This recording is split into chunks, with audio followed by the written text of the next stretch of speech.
Welcome to Durvang creative studio. Durvang की कहानियाँ। 5 अनाथ बेटियों की जालिम चाची के साथ होली। दिव्या, दृष्टि, रेखा, सुमन, गीता 5 बहनें फूट फूट कर रो रही थी। तभी उनके चाचा रोते हुए घर पर आते हैं। चाचा जी आप आ गए? कहाँ है हमारे माता पिता? चाचा जी आप जब क्यों हो बताओ ना। अब तुम्हारे माता पिता कभी नहीं आ पाएंगे। क्यों चाचा जी आप ऐसा क्यों बोल रहे हो? मेरी प्यारी बेटियों, आज से मैं ही तुम्हारा पिता हूँ। तुम्हारे माँ पिता भगवान को प्यारे हो गए हैं। अब वो भगवान के पास ही रहेंगे। नहीं ऐसा मत कहिए।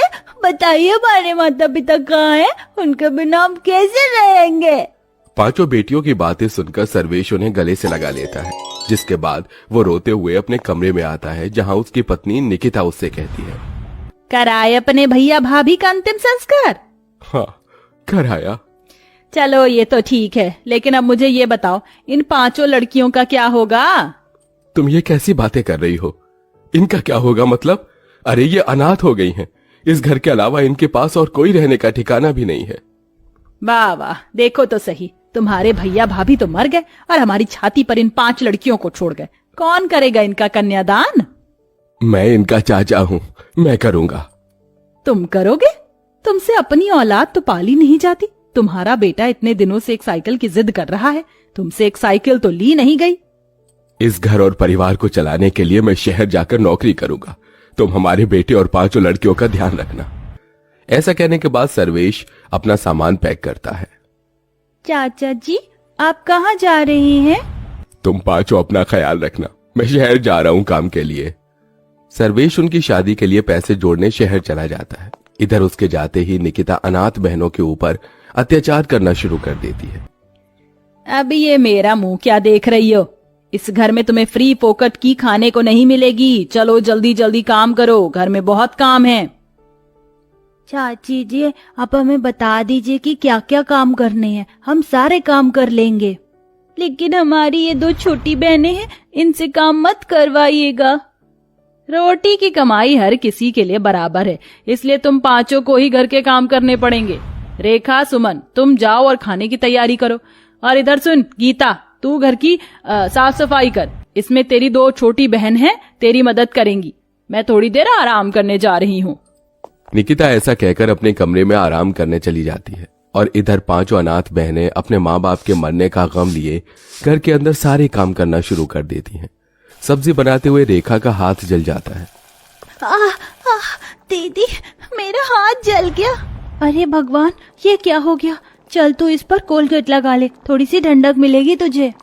सुमन रेखा के हाथ पर कोलगेट लगा देती है। जैसे ही निकिता ये देखती है, वो फौरन सुमन के मुंह पर एक जोरदार तमाचा मारती है। क्यों री? कोलगेट क्या तेरे माता पिता यहाँ रख कर जा रहे हैं, जो लाडो रानी प्यार प्यार में अपनी बहन के हाथ पर लगाई जा रही हैं? रेखा का हाथ जल गया था चाची, बस इसीलिए। आइंदा अगर मुझसे बिना पूछे कुछ काम किया तो जिन हाथों से काम करोगे उन हाथों को ही तोड़ दूंगी। ऐसा कहकर निकिता चली जाती है। जैसे तैसे करके दोनों बहनें खाना बनाती हैं।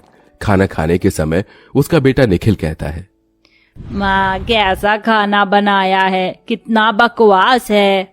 निकिता सारा खाना फेंक देती है। तुम नालायकों को तो खाना बनाना भी नहीं आता। जाओ दोबारा से सही से खाना बना कर लाओ। इस तरह निकिता दोबारा से उन बेचारी अनाथ बहनों को खाना बनाने के लिए भेज देती है। दोबारा खाना थोड़ा सही बनता है, इसलिए दोनों माँ बेटे खाना खा जाते हैं और उन 5 के लिए कुछ नहीं बचाते। बहुत जोर से भूख लगी है दीदी। मुझे भी बहुत जोर से भूख लगी है। तुम यहीं रुको, मैं चाची जी से खाना लेकर आती हूँ। सुमन अपनी बहनों से ऐसा कहकर अपनी चाची से खाना मांगने जाती है, लेकिन उसकी चाची अपने बेटे के साथ अपने कमरे में सो रही होती है। चाची तो सो रही है, एक काम करती हूँ, खुद ही अपनी बहनों के लिए खाना ले जाती हूँ। सुमन ऐसा सोचकर रसोई में जाती है और खाना ढूंढने लगती है, लेकिन खाना तो खत्म हो चुका था। हे भगवान, आज तो हमारे लिए खाना भी नहीं छोड़ा चाची जी ने। सुमन मायूस होकर वापस अपनी बहनों के पास आ जाती है। कुछ नहीं था रसोई में, बस ये सूखी रोटियां थी, यही खाकर गुजारा कर लेते हैं, कल सुबह नाश्ता करेंगे। 5 बहनें वहीं सूखी रोटी खाकर सो जाती हैं। अगले दिन जब सवेरा होता है तो निकिता घर के सारे काम उन्हीं से करवाने के साथ साथ बाहर के काम भी उन्हीं से करवाती है। इसी तरह अत्याचार करते हुए कुछ दिन बीत जाते हैं और होली आने वाली होती है।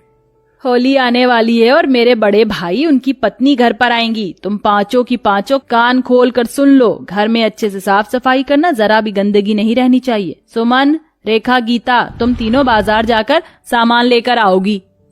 निकिता होली के रंग और होली की डेकोरेशन के लिए सामान लाने तीनों बहनों को भेज देती है और यहाँ छोटी बहनों से घर के काम करवाती है।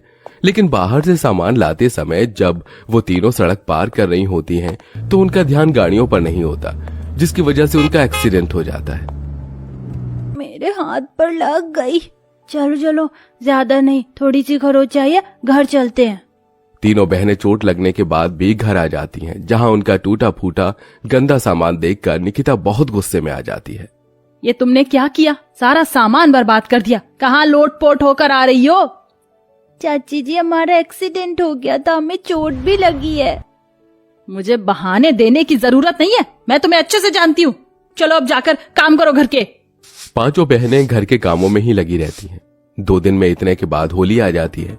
यहाँ होली वाले दिन घर पर बढ़िया बढ़िया पकवान भी आते हैं, जो निकिता अपने कुछ रिश्तेदारों के साथ बैठकर खा रही होती है।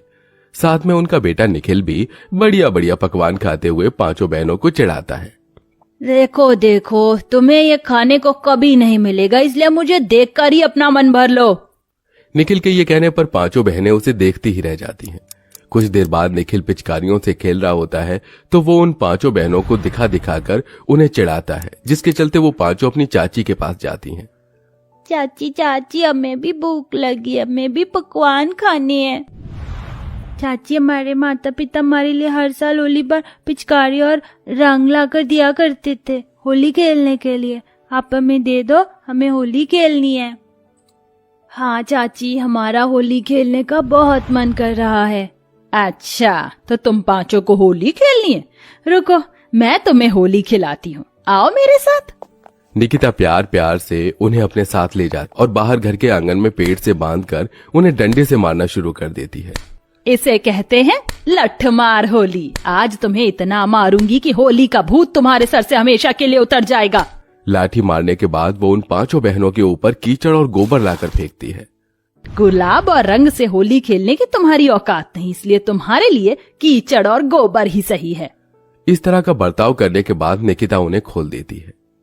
खत्म हो गई तुम्हारी होली। अब हाथ मुंह धोकर घर में बाकी के काम है, देख लो। ऐसा कहकर वो चली जाती है और पांचों बहनें रोती रह जाती हैं। कुछ ही देर बाद निकिता होली खेलने की वजह से भीग जाती है। वहीं उसका फोन भी स्विच ऑफ होने वाला होता है। वो घर में चार्जिंग पर अपना फोन लगाने आती है। उसी दौरान उसे बहुत तेज करंट लगता है। ये देख पांचों बहनें उसे बचाने के लिए उसका हाथ लकड़ी से मारकर बोर्ड से छुड़ा देती हैं। चाची जी, होश में आइए, आपको कुछ नहीं होगा। चाची जी, होश में आने की कोशिश कीजिए। तभी निकिता को होश आता है। ये सब देखने के बाद उसे अपनी गलती का एहसास होता है। कुछ देर पहले ही मैंने तुम्हारे पर इतने अत्याचार किए और जब से तुम इस घर में रह रही हो तब से ही मैं तुम्हारे ऊपर अत्याचार करती आ रही हूँ, लेकिन फिर भी तुमने मेरी जान बचाई। इसका शुक्रिया अदा मैं तुमसे कैसे करूं? निकिता पांचों बहनों से माफी मांगती है। उसी समय सर्वेश आ जाता है। 5 अनाथ बहनों के लिए वो नए कपड़े और होली के रंग लेकर आता है, लेकिन निकिता अपना सच छुपाना नहीं चाहती थी। वो सर्वेश को सब बता देती है कि किस किस तरह से उसने पांचों बहनों के ऊपर अत्याचार किया। मैंने तो जिंदगी में कभी नहीं सोचा था कि तुम इतनी बुरी औरत हो सकती हो। निकल जाओ इस घर से, मैं अब तुम्हारे साथ नहीं रह सकता। नहीं नहीं चाचा जी, चाची जी को माफ कर दीजिए, हमने भी उन्हें माफ कर दिया है। पांचों बहनें एक ही बात कहती हैं, जिसे सुनकर सर्वेश भी निकिता को माफ कर देता है और उसे दूसरा मौका दे देता है।